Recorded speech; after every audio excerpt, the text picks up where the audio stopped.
Bonjour et bienvenue sur Isobourse. Vendredi 20 janvier 2023, l'indice CAC 40 a terminé la semaine sur une baisse hebdomadaire de 0,39% à 6 995 points, portant son gain à 8,07% depuis le début de l'année 2023.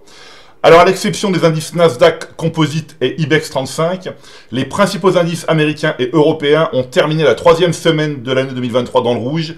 La plus forte baisse hebdomadaire en zone euro revenant au principal indice de la bourse de Bruxelles, le BEL 20, avec un recul de 2%.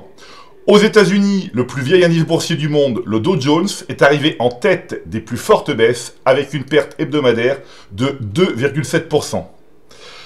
Avec une hausse de quasi 8% depuis le début de l'année 2023, le DAX allemand poursuit sa tentative de retournement de tendance à moyen terme avec le croisement haussier des courbes de pression Isobourse 5 et 20 mois. S'il était confirmé fin janvier 2023, ce signal permettrait à l'indice de la première économie de l'Union européenne de sortir de la phase d'incertitude dans laquelle il évolue depuis janvier 2022. Sur l'unité de temps hebdomadaire, cela fait maintenant 13 semaines que les courbes de pression Isobourse 5 et 20 semaines évoluent positivement sur le principal indice de la bourse de Francfort, notamment depuis le croisement haussier validé dans la semaine du 24 octobre 2022. Plus largement maintenant, nous observons quelques tentatives de retournement à moyen terme sur les principaux indices de la zone euro, notamment les indices français, allemands, italiens et espagnols. À court terme, la configuration globale des indices est positive depuis maintenant plusieurs semaines. Nous observons que l'indice Nasdaq Composite pointe à nouveau dans le vert.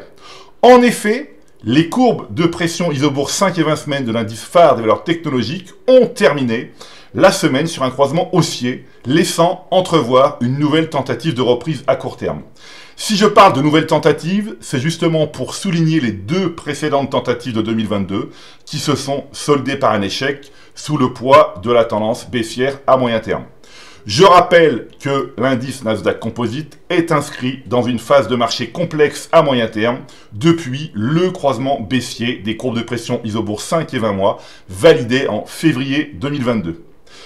En analysant maintenant les 200 valeurs les plus échangées aux États-Unis et en zone euro, nous constatons que le nombre de valeurs baissières à moyen terme continue de se réduire, de plus de 90% en septembre 2022 à près de 60% aujourd'hui, soit environ 80 des plus grandes actions mondiales en tendance haussière ou en retournement haussier.